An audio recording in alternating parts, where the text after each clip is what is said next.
नाबार्ड ने जनजातीय विकास कार्यक्रम के अंतर्गत राज्य के 24 जिलों में 64 परियोजनाएं संचालित की हैं। उनमें से एक प्राकृतिक कृषि से जुड़ी जीवा परियोजना भी है। नाबार्ड ने ग्रामीण सेवा संघ के सहयोग से रामगढ़ के पतरातू प्रखंड में वर्ष 2013-14 में परियोजना की शुरुआत की। ये प्रयास अब रंग लाने लगा है। बात रही सर कि बहुत सारे किसान लोग इसको विश्वास नहीं करते थे। लोग बोलते थे कि हमारा ज़मीन ले लेंगे, लेकिन हम लोग एक्टिव थे। हम लोग कहीं मीटिंग जाते थे तो हम लोग को अग्रुप था और हम लोग धीरे धीरे मीटिंग को किए और किसान लोगों के साथ मीटिंग किए। करने के बाद हम लोग हमारे एरिया में 35 किसान लोग हैं, एकड़ में हम लोग कर रहे हैं।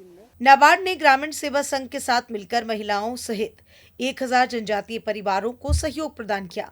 शुरुआत में वर्षा आधारित कृषि, कम उत्पादकता, मृदा क्षरण तथा सीमित सिंचाई सुविधाओं जैसी कई चुनौतियां थीं, लेकिन नाबार्ड और ग्रामीणों के प्रयास से जीवा परियोजना के तहत खेती की गई, जिससे बड़े स्तर पर बदलाव हुआ।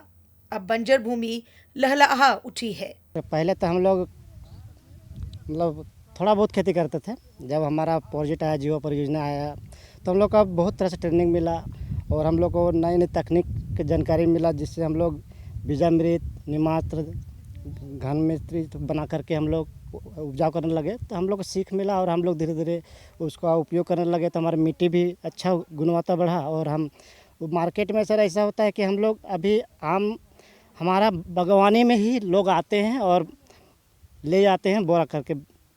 पहाड़ की तराई में स्थित जो जमीन कभी बंजर थी, नाबार्ड ग्रामीण सेवा संघ जीवा परियोजना के क्रियान्वयन से लहलहा उठी है। इस जमीन पर हजारों की संख्या में आम के पेड़ लगाए गए हैं, जिससे किसानों को अच्छी आमदनी हो रही है। इसके अलावे इंटरक्रॉपिंग के माध्यम से आम और तरबूज जैसे फल एक ही जगह पर अच्छी मात्रा में उपजाए जा रहे हैं। घन जीवामृत बनाते हैं, उसको डालते हैं। उसके बाद हम लोग मार्चिंग करते, प्लास्टिक ढकते हैं। उसके बाद गाछी करके हम लोग एक नर्सरी रहता है, नर्सरी जो हम लोग करते हैं और तरबूज जो नर्सरी है, जो गाछी तैयार होता है, उसको हम लोग लगाते हैं। राष्ट्रीय कृषि और ग्रामीण विकास बैंक नाबार्ड के इस प्रयास से न केवल बंजर भूमि हरी भरी हुई है, बल्कि किसानों की आमदनी बढ़ी है और पलायन रुका है।